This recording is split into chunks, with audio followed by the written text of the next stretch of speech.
I grew up between Southern California, Northwest Washington, Deep East Texas. And about 19, I came to Nevada. My childhood was interesting. It was rocky. I was about 3 years old. I remember my dad. I asked him, I said, Dad, is Batman real? He said, no. I said, Dad, is Superman real? He said, no. I said, Dad, is Jesus real? And he said, yes, baby, Jesus is real. When I was about 14 years old, my mom just kind of gave up everything. It was like, I don't have control over her anymore. It is what it is. I want to admit that I had gone down the same path as my mom and my dad. Very lonely, very angry, pushed everybody away. And I knew there was something missing. And I still talked to God, but I never listened. And I didn't understand what that meant.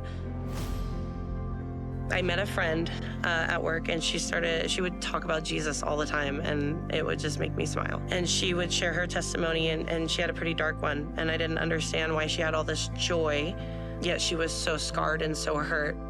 And it was like, I wanted that joy.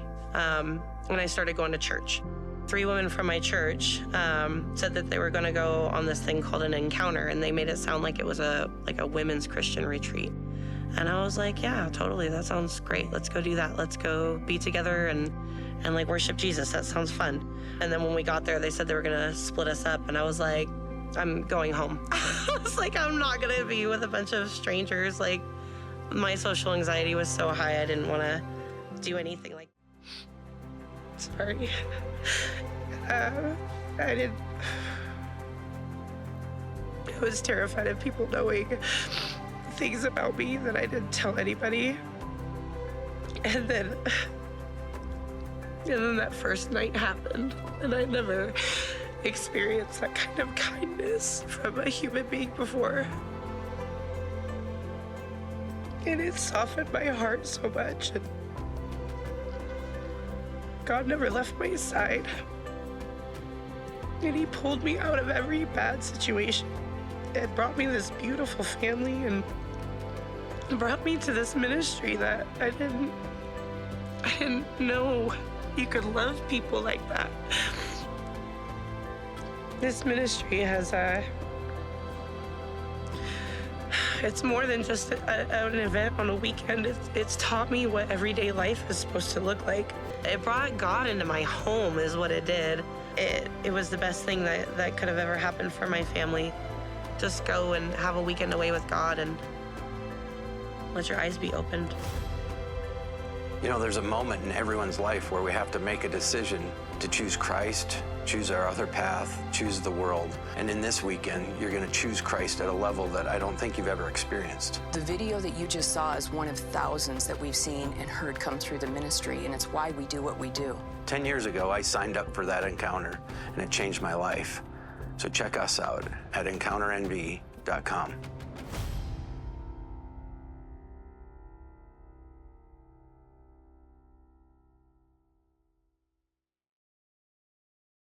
So we start with the end in mind. We start with a video that tells the story of Encounter Ministry.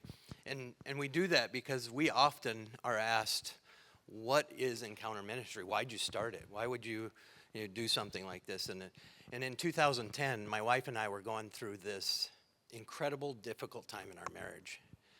And we were asked to come down here to Los Angeles and be part of a group that was doing what was called Encounter. And so there were 7 of us men that came down. We attended this thing called Encounter, and it impacted me in a way that I didn't really understand. And we took it back to our home church, and we started to do these weekends. And my very first one that I went and served and was a part of, it changed the way I understood to live out truth. And in this season of our life, I had just, and I'm going to confess, I had just told my wife that I had had affairs on her previously in our marriage.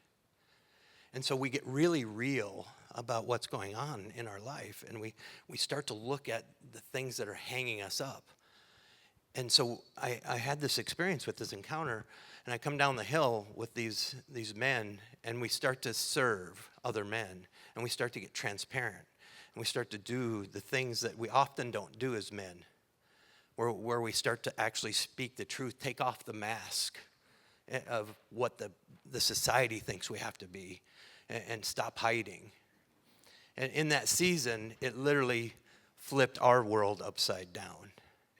It took us from this engaging couple and loving couple to what do we do now? Because when I exposed this, obviously it started a cycle of trust that we lost in a moment's time. And so we get this question, and I say, Ryan, the first thing we do when we sit down at a table is they say, well, why'd you start Encounter Ministry? And that's why. It actually led us on a healing journey for her and I. And then we found that it also heals many others when we take this path and we start to offer it to others. One of the things that we noticed going through our process through this, in a small way, because we've done some changes with the ministry after we took it over, but what we realized is that we're all a Jessica. We found out that we weren't the only ones that were suffering. We weren't the only ones that went through our story. There was many people that had gone through that story. And the longer that we've done this ministry, it amazes me as people come back and they share and they tell us and they come to us for prayer. Some come for mentoring and counseling. How common this story is and how common it is for people to not want to share those things. They're afraid to bring it up. Men of Purpose is the 501c3 that we work under. And in 2020, the men brought the women into the encounter. Now, I had been doing them for many years. Up to that point, I'd been doing them for 10 years. But this is what my belief is. I believe that the men God meant to be the head of the household. And when the men come to Christ and they're following, we are going to follow. When Richard and I got married, I was a believer and he was not. And, you know, he confessed some of his part of the story. There came a point for me, I was trying to hang in there because I knew in my heart what it was that he was doing. And I tried to hang in there for my kids, our kids. We have 2. But there reached a point where I thought, God, I can't keep doing this. I don't have it in me to continue this because we don't have the same worldview. And so I prayed that God would open up Richard's eyes because I knew that the only thing that was going to save our marriage was if God saved Richard. And I gave God an ultimatum. I said, I'll give you 1 year, God. Of course, that's all I had left in me. I thought I can do this for 1 more year. And thank you, Jesus. So within that, God, first, let me tell you that he spoke to me when I gave him that ultimatum, and I was sitting in front of my church at the time, and I was in my car, and I cried all night, wondering, you know, if that was even possible, because to be honest with you, I thought that will take a miracle to bring him to Christ. But God also convicted me of some things that night that he told me that I had to change. And my initial reaction was, but I'm a believer. I've got this all figured out. He's the one you got to fix. And God showed me one by one the parts of my life that I needed to change and that I needed to let him back in my life. And God was faithful. Within that first year, Richard accepted Christ through his best friend, and our lives began to change. But the truth of what he had done did not come until 7 years later. For me, I thought, I'm fine now. Our marriage is healing. He's going to church. He's joining men's groups. I began to grow deeper in my faith, much deeper than I ever had prior, to Richard becoming a believer. But he became the head of the household, and so I could follow. I followed him lots of places. I followed him into bars. I even followed him into strip clubs because I thought that's what he wanted. But when he wanted Jesus and more of him, I followed him there too. The Men of Purpose started with a group of men that understood what it was that God could do for us. And the testimonies that have come out of that are amazing. And I have to say, even as I was listening to the previous speakers, just how much that speaks to me. But you know, here in America, we have problems too. And most of us aren't willing to admit them. About a year ago, I was doing a teaching on the 7 churches of Revelation. And the one that hit me most was the church of Laodicea. Laodicea was neither hot nor cold, and it said that God was going to spit him out of his mouth.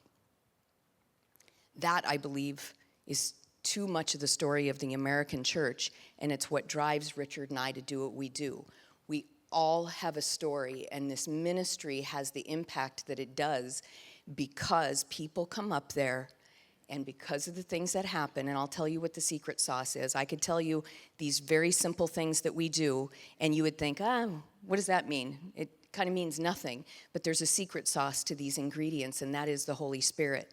And when we begin to open up and tell our stories, then naturally other people begin to tell their stories, and they feel safe doing it. And there's healing that comes through that.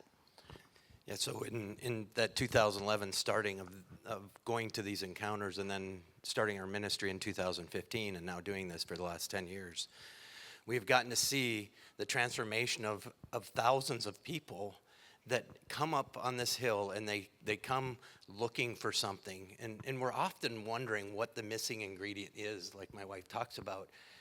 And you come to this hill and you and Jesus get to come together. You and him. Like there's 80 people sitting in the room and you and him have a connection. You know, you may be like this because you want to be, for once in your life, surrendered. For once in your life, you might actually humble yourself and ask Jesus for the direction in your life, rather than you continuing to control every bit of it. Because we're not very good at it. Just telling you, I've done it. I've been the CEO of casinos. I've owned them. I've operated them. I've been on the top of the mountain. It's lonely, and it's not that much fun. Some of you in this room are in that moment where you're at that top, and you don't know what to do with it. I'm here to say that this weekend, the weekends that we do, put you right in line with Christ. He then speaks to you. He then guides your path. He then lifts you up and carries you. Not another human being. We can come along, I can encourage Bob as much as I want, but Christ in him is going to carry him. Hey, that's who's going to carry him. And so, Ron says, and I say this often, encounter ministry, I'll go somewhere and they'll go, encounter ministry, you have to go to encounter ministry, you have to, and I'm like, no. Like, we're just a platform. Encounter ministry is just a platform for you to meet Jesus at a level that you'll have never met him before. And I can honestly say this after having done this for 10 years. And some of you may have this idea, like, yeah, I've heard that before. I've had men and women come to me and they go, hey, let me help you out with this. And because I've done BSF for 10 years, I've done retreats for the last 12 years here, and I've done this. I said, that's awesome. Come, experience what we have, and then give me all of your information to help us out. Because we want everybody's help.